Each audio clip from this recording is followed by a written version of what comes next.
Hello everyone, welcome back to Belmont's Math and Science Learning Center lecture series on quantitative methods of business.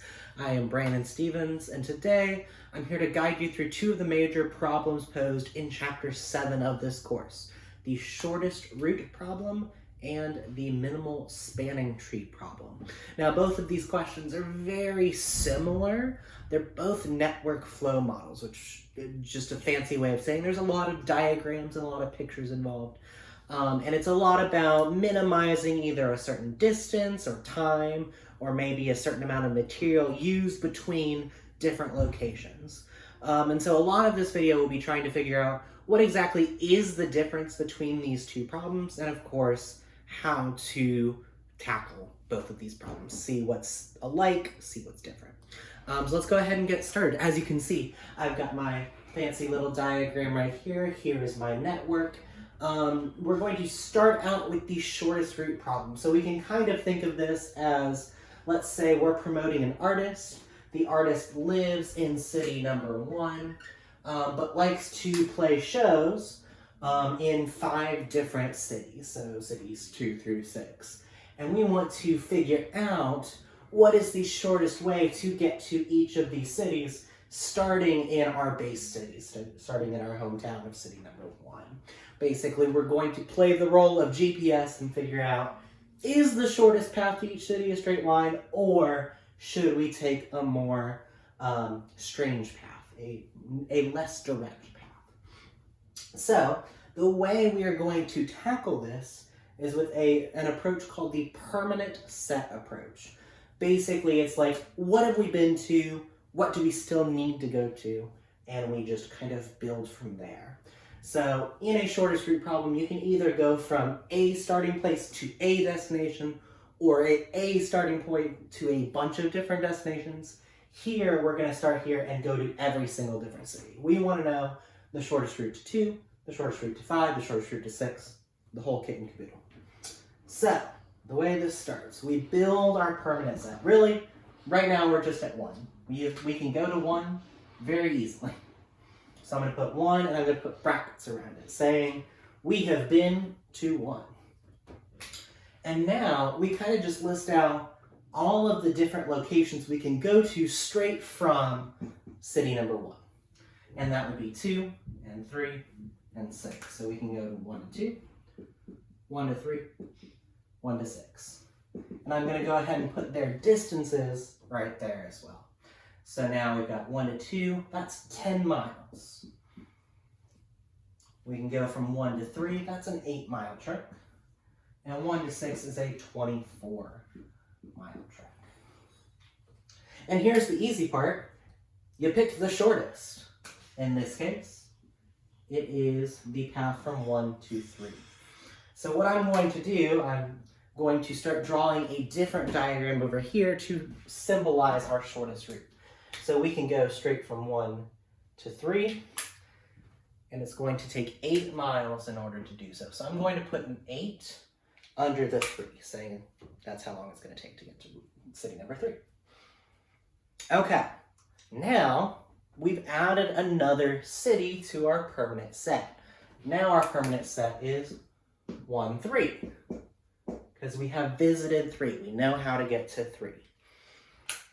So that adds a couple more possibilities. Now we can go 1 to 3 and now on to 4, or 1 to 3 and then on to 5. So let's go ahead and add those. And remember, with this type of problem, we are always starting at 1. We always want to do this in relation to our base town, our origin point. So 1 to 3 to 4 is now 8 plus 7, so 15. And 1 to 3 to 5 is going to be 8 plus 5 to give you 13. And so now, out of the 4 remaining paths, what is the shortest path? It is the 1 to 2 path, the 10. And so I'm going to, over in our other separate diagram, draw the path from 1 to 2, and I'm going to put a 10 above the 2, symbolizing that the shortest way to get to our venue in city number 2 is to go straight from our hometown, and it's going to take 10 miles to do so.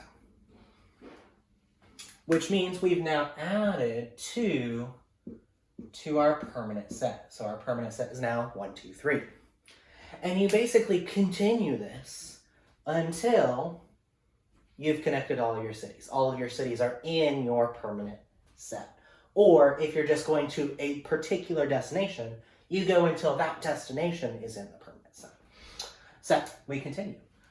2 adds 1, 2, 4, and 1, 2, 5.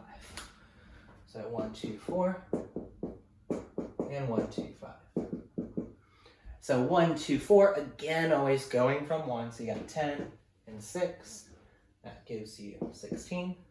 And 5 is 10 plus 9 is 19. Now from all of the different paths, the shortest one is 1 to 3 to 5. So we can connect 3 to 5. And that path, that whole path is going to be 13. So I'm going to go ahead and put 13 under 5 to symbolize that's how long it's going to take from our hometown. Now you'll notice 5 is now in our permanent set,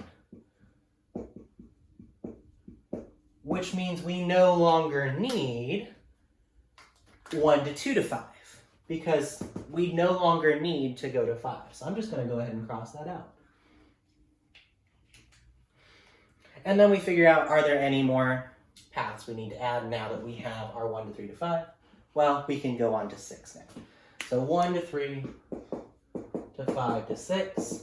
To get to 5 was 13. We add 10. That gives us 23. And again, you pick the shortest. So it's a very repetitive nature, but doing this kind of permanent set idea really cements the idea of not returning to a particular place again, and making sure you just don't miss any of the paths. And so you've got 15 from 1 to 3 to 4. And that was 15, yes.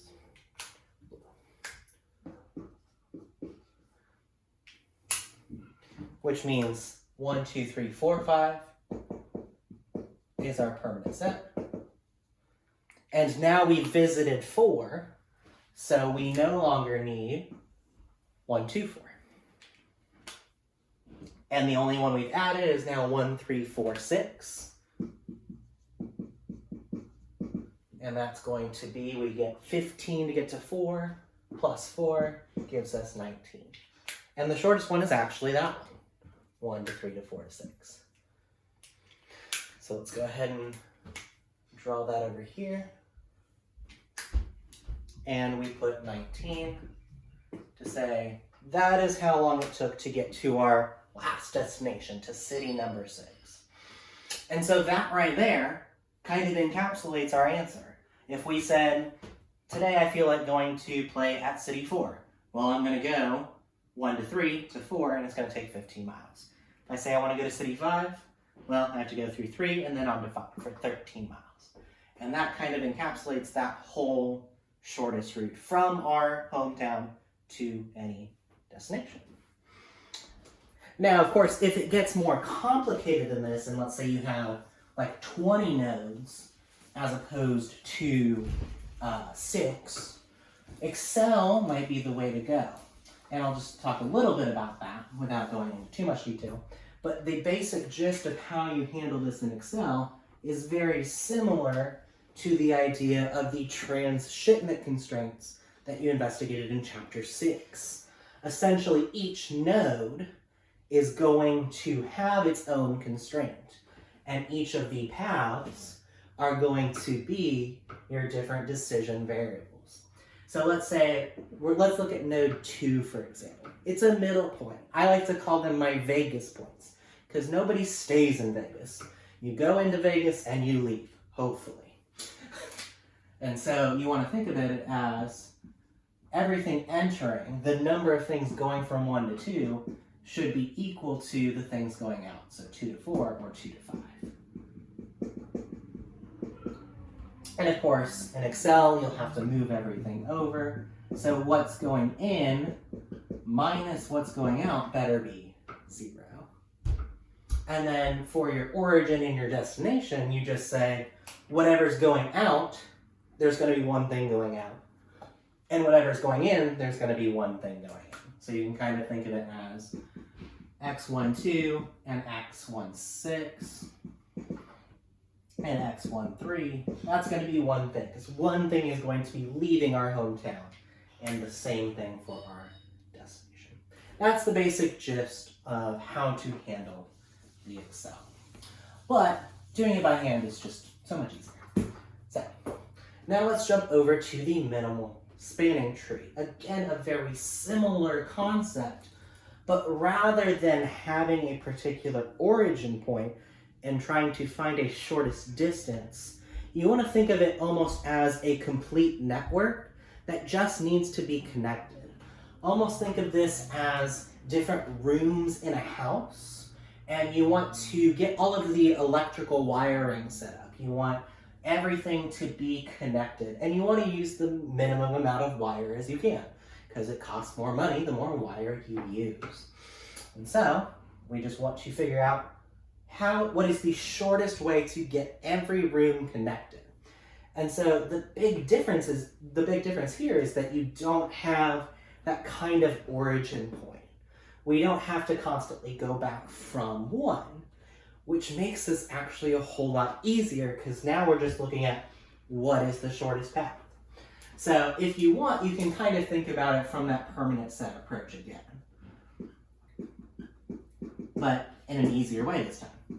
Let's start at 1, because we like starting at 1, because 1's easy.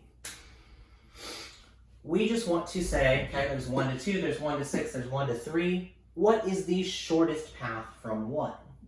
Well, that's going to be 1 to 3. So I'm going to connect 1 to 3, and I'm going to put 8 over there. I'm going to put it next to the wire instead of the city, just to say that's 8 feet of wire, or whatever it is. And now we've got 1 and 3 in our permanent set. And I'm going to go ahead and write 8 here just to remember I've got 8 feet of wire here.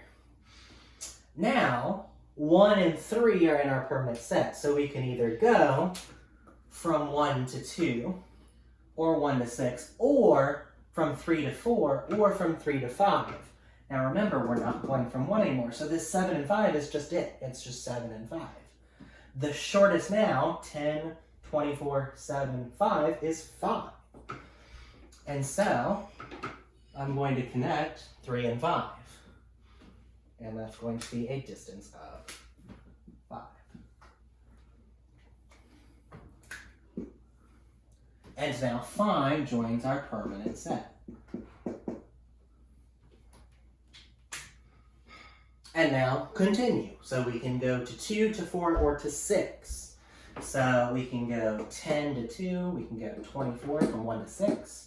We can go 7 from 3 to 4. We can go 9 from 5 to 2. We can go 10 from 5 to 6. The shortest is going to be this 7. So from 3 to 4 is going to be 7.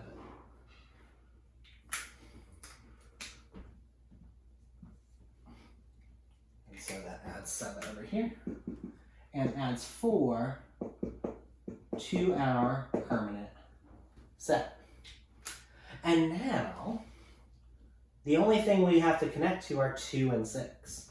So we've got the 1 to 2 is 10. We've got the 4 to 2 is 6. 5 to 2 is 9. 4 to 6 is 4. 5 to 6 is 10. The 4 is the smallest number. And so I'm going to go ahead and connect 4 and 6.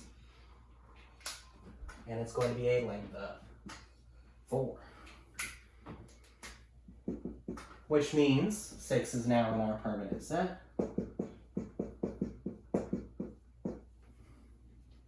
Now the only thing we have to connect to is 2. So what connects to 2? Well, 1 to 2, 4 to 2, 5 to 2. For a distance of 10, 6, or 7. 6 is the shortest. And so we're going to connect 4 to 2. Might be a little weird going from a bigger number to a smaller number, but no worries. That's just how it worked out in this case. So keep that purple marker. And that's going to be 4, 6. Which means we got 6 here. And now we notice that all of our rooms have been connected by this electrical wire, so everything's going to end up fine. And we can total up our total amount of wire use. We've got 8 plus 5 is 13, plus 7 is 20, plus 4 is 24, plus 6 is 30. So our answer for our minimal spanning tree could be 30 feet of wire used in this sort of diagram. So connecting 1 to 3. 3 is going to be connected to both 4 and 5. 4 is connected to both 2 and 6. And you can see they're very similar diagrams. In fact, there's only one difference, 2 to 4 versus 1 to 2. And it all boiled down to the fact that we had to start from 1 here in our shortest root problem. Whereas here, we could work backwards almost from 4 to 2. And there we go. So that is the shortest root problem and the minimal spanning tree problem. Hopefully this kind of gave you insight onto how to handle each case and just like how just a minute difference not going from that starting point can make a difference in your overall diagram. So hopefully you learned something, and we look forward to hopefully seeing you soon.